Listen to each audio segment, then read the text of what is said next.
The thing about Ascendance of a Bookworm that truly sticks out from almost every other isekai, and I do mean this, one that's being animated anyways, is how it goes a different direction. Even with Mushoku Tensei, you still have romance, you still have the battles, the harems, the etchiness, the power scalings. ReZero, same way. Um, Even little ones I like by the grace of the gods, and even Reincarnated Sword that will soon be coming out. Instead of the Bookworm really does go the other way.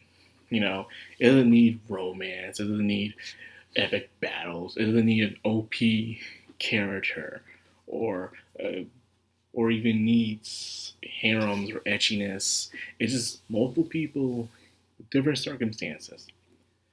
And mine definitely had two choices that she could make in this series. Stay who she was. All this happened because she wanted to read books. She kept creating things. People caught on. Businessmen, then the nobles, and so on and so forth. And she's up in all this danger.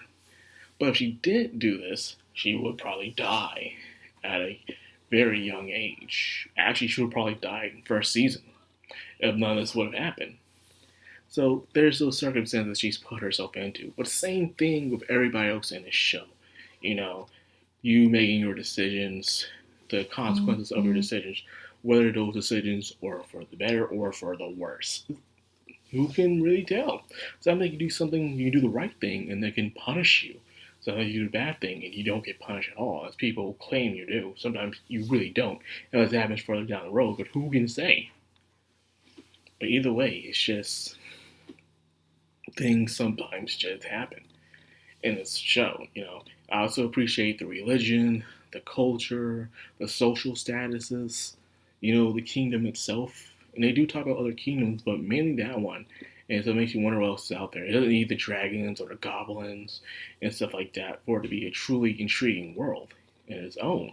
It actually shows how back then truly was. I think I said it in the last video, but here I am talking about it again, where it shows how people had a struggle to survive. It's not that typical isekai fantasy thing that people always do where everything seems so easy back then. You don't have plumbing, for God's sakes.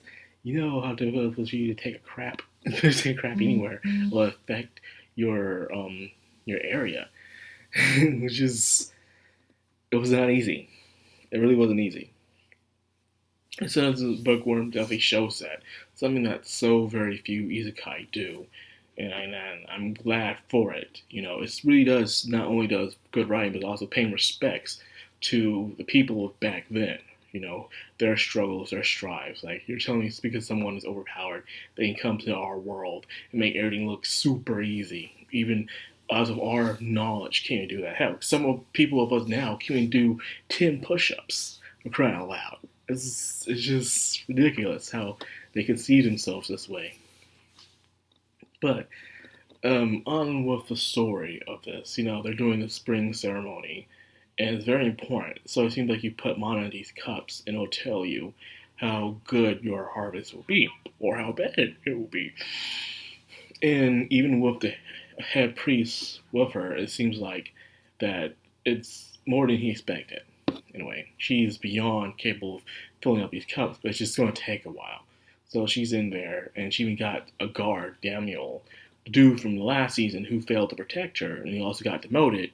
So now he's on his woe is me kind of thing. But again, he has his own circumstances as well. Even though he was with someone higher ranked than him, and he thought he couldn't do anything, he should have sent apparently a rot spell where he could tell others what's going on. Therefore, he's not disobeying, but he's telling someone else, and you're going over someone's head. Pretty much what you have to do. You don't feel like what the person in front of you is doing is right and they're higher than you. You gotta make sure you contact someone else who's higher than them. Therefore, to resort to conversation. Well, the situation. He should have done that, but sometimes we don't think like that in the middle of a situation.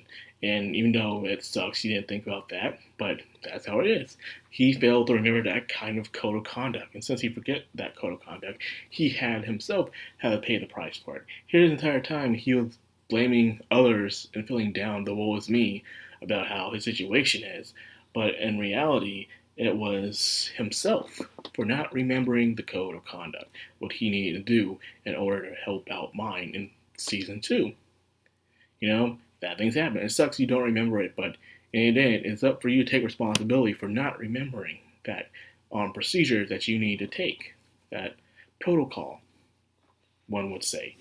Now, with that out the way of Daniel's character growth in his situation, observing Mine, understanding how that she is not a normal child, not just because of her mana in her weak body, but her ability to create these weird inventions and even say things that no one understands.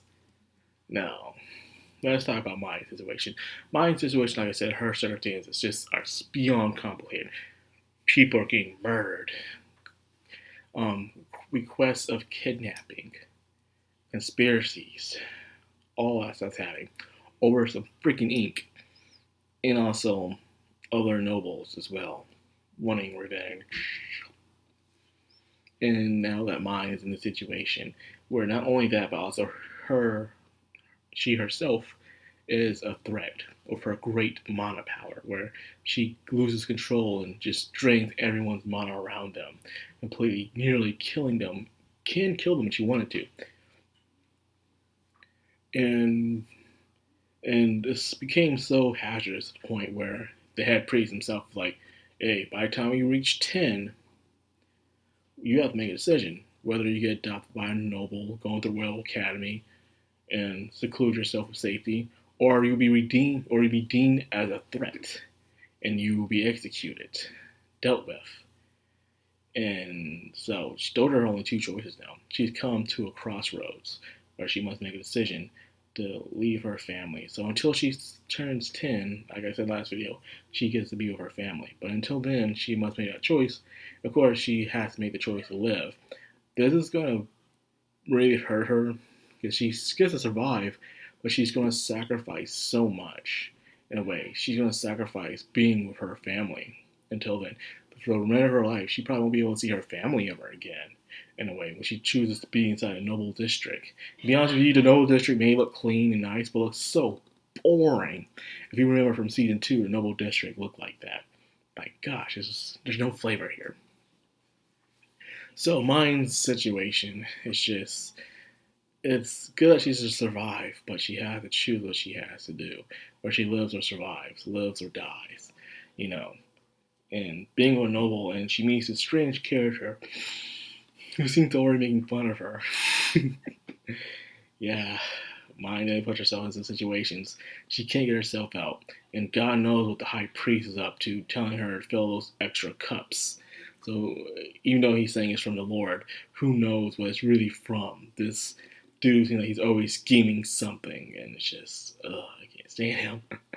So anyways, like after the video, it's always a good time to watch Ascendance of the Bookworm. It's a shame that not many people are talking about it. This is I guess what people do talk about, where sometimes we want a season 2 of certain animes, and we do get it, but no one is talking about it. And then it'll suck. Like, hey, we gave you your season 3, for God's sakes. Talk about it. Share it around. Yeah, I remember when season 1 came out, everyone was talking about it. Even with season 2, it was there. But now with season 3, it seems like it's quiet all around. It's quiet all around. But I guess that's just how it is sometimes. It captures its audience, and therefore its audience will stay. And that's all I gotta say about that. So with that, I will end this video. I hope you guys enjoyed it. If you did, like, comment, subscribe, and of course, hit that bell icon. This has been Madcrownxox on Anime. Signing out.